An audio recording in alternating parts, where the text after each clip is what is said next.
I hope you enjoy these stories that I'm about to tell you. I'm going to do one a day for 30 days for the month of March 2022, because I realized just recently that March marks my 50th anniversary in broadcasting. 50 years, 5 decades. And I got my first job at KPAS in Banning, which lasted one day. And I'm going to tell you about that today. In March of 1972, I was fresh out of high school, went to 4 months of broadcasting school at Career Academy Broadcasting School. And I graduated from Sylmar High School in the summer of 1971. Got into broadcasting school. My father gave me used some of his SBA money from the earthquake, the 71 earthquake, and bought me a used VW van. And I had that. And I had about $600, and I had a broadcast magazine. And I figured I would hit every radio station my broadcast license would allow me to work at that time. It was very specific, until I found a job.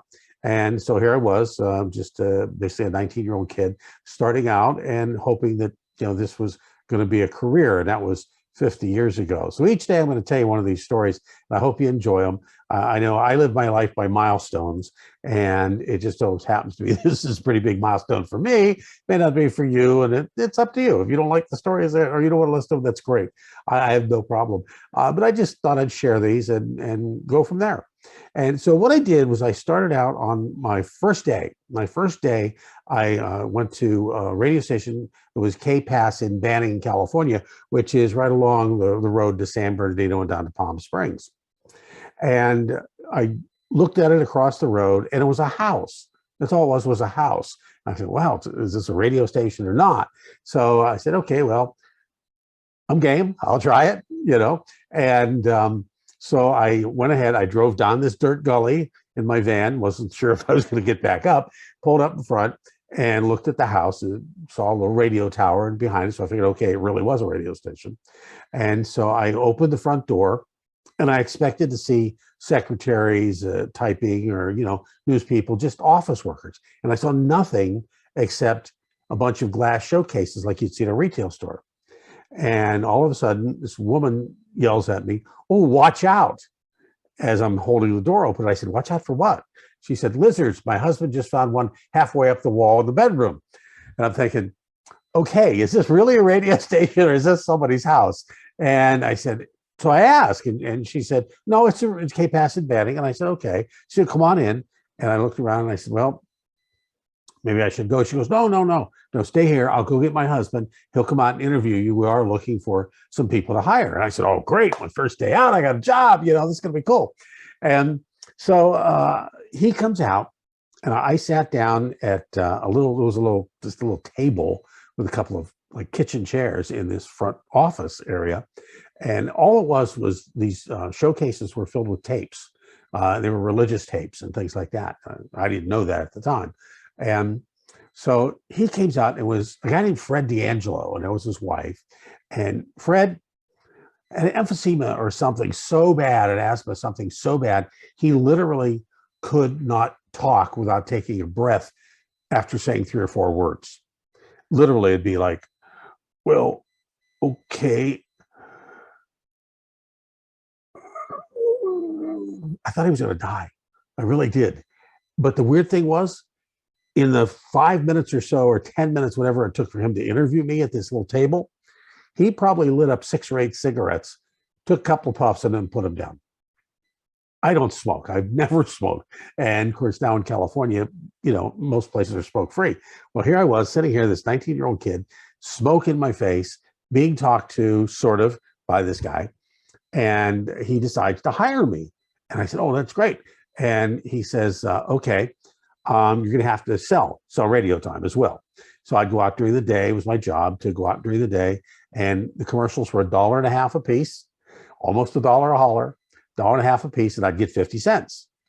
So, which is pretty good. That's a third, right? This is 1972. So he says, so come on back, go down and try to make some sales, and then come on back and we'll put you on the air. And I said, okay. And he goes, so what kind of music do you want to play? And I said, well, whatever the audience, I'm a 19-year-old kid, my first job, I'm just going to throw in the towel, right? And so I told him, I said, well, whatever the audience you think would like to hear. He said, okay, country music. I knew nothing about country music at all. Come on, I'm 19. I'm a rock and roll kid. Yeah? So I said, okay. So I'm thinking this in my head as I'm driving downtown. I get back in my bus, I drive downtown, and I just stopped at every store. Well, Banning's a little dinky town. It's like one, at that time, was just a strip. And there was like a shoe store and a grocery store and that kind of stuff. So the first place I went to was the shoe store. And I had sold shoes recently, so I knew about shoes. So I figured, it must be a good shot, right? So I'll try that. And the guy there was really negative. He said, are they even on the air? And I said, yeah, as far as I know, yeah. And he goes, they got thrown off the air a long time ago. And I said, really? He goes, yeah, he says, if I were you, I'd get back in your van and head on down the road, make the next stop Palm Springs. And I said, well, I did just get hired, and I'll try this, I'm game, He goes, okay, but you won't last very long.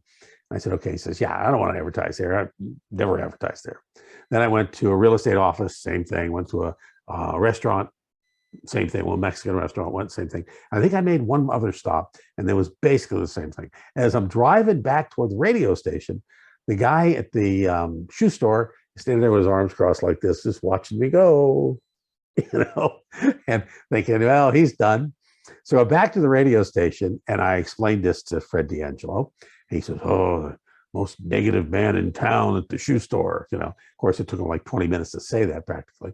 But so I said, okay. And they're getting ready for me to do my air shift, right? My 2-hour air shift. I'm going to go on from 6 o'clock to 8 o'clock in the evening. And sure enough, Mrs. D'Angelo comes over, and I said, well, how do I do my news? Because you want me to do news, right? She goes, yeah, we're going to have you do 2 minutes for the news. And I said, okay. And I said, well, do you have a UPI wire machine or AP? She goes, no, we don't have that. And I said, well, where do you get your news? I didn't really see anybody news gathering, right? And she takes the Riverside Enterprise newspaper and slams it down on the table. And she takes a felt marker, big old felt marker, just, I don't have one here, but, and she marks out big boxes. She goes, this is my 6 o'clock news. This is my 7 o'clock news. And this is my 8 o'clock news. And I said, oh, okay, sure. Why not? I could read a newspaper. Sure, right.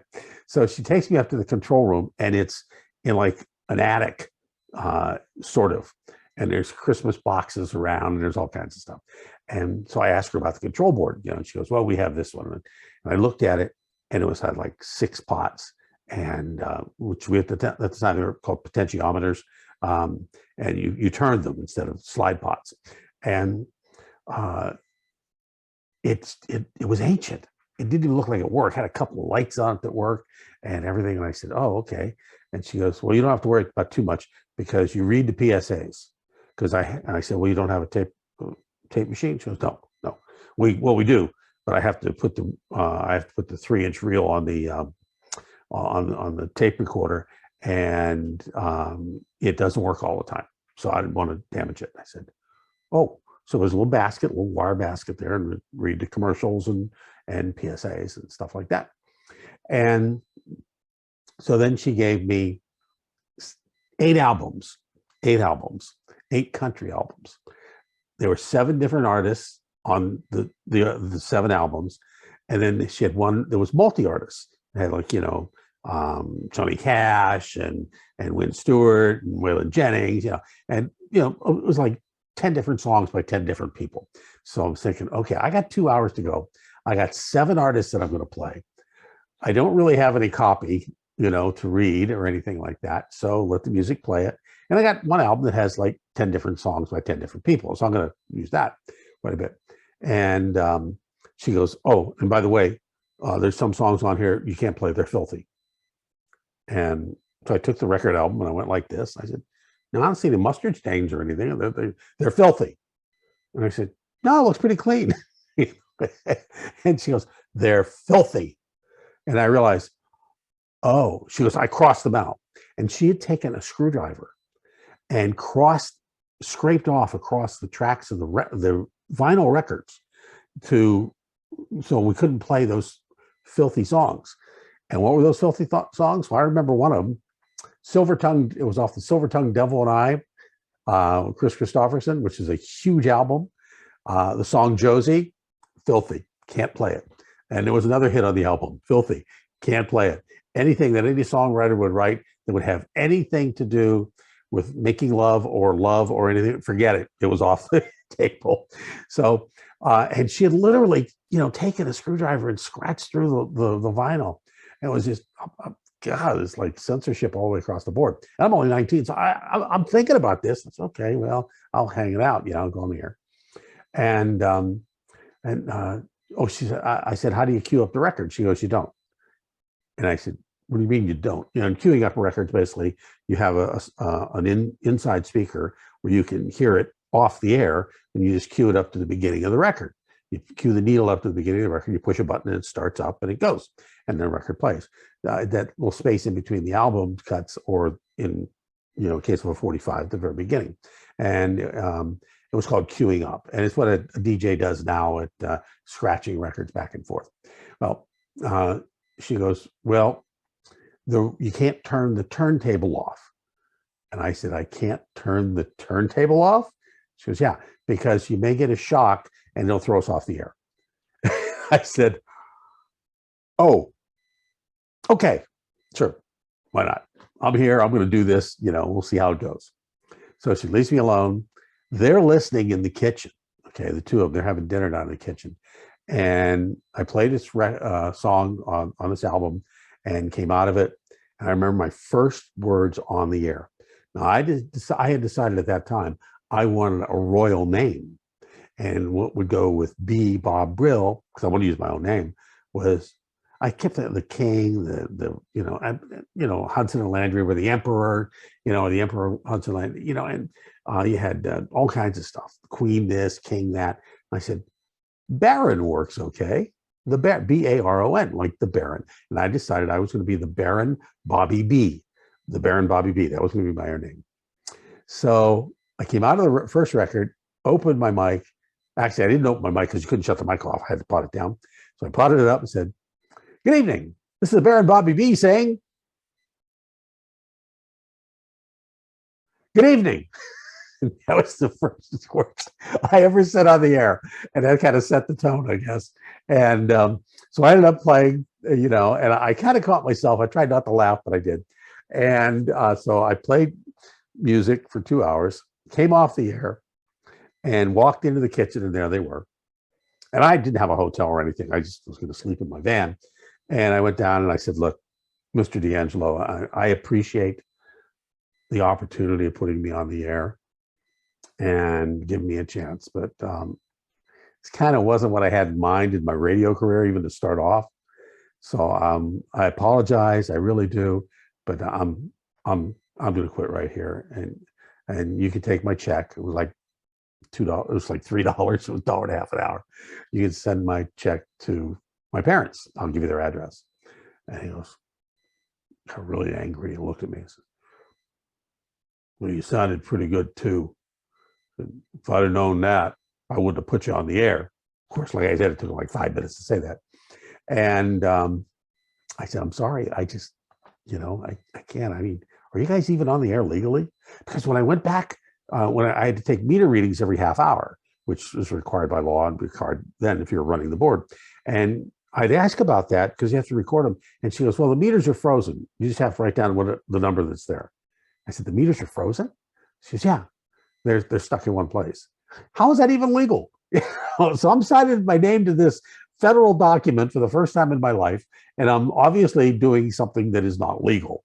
So I kind of mentioned that in my conversation I had with them at the end of the night. They just kind of sloughed it off.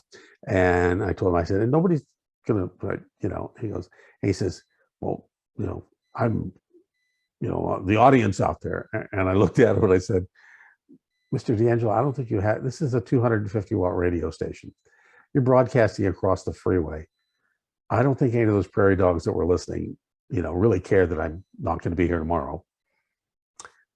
I was a nervy 19-year-old kid. What can I tell you? And so he was not happy. I kind of decided I was going to walk out, got down to a road, what do they call it? A rest stop down the road, and pulled over, went to sleep for the night, and realized I had left my license at the radio station. So I had to go back the next morning and get that.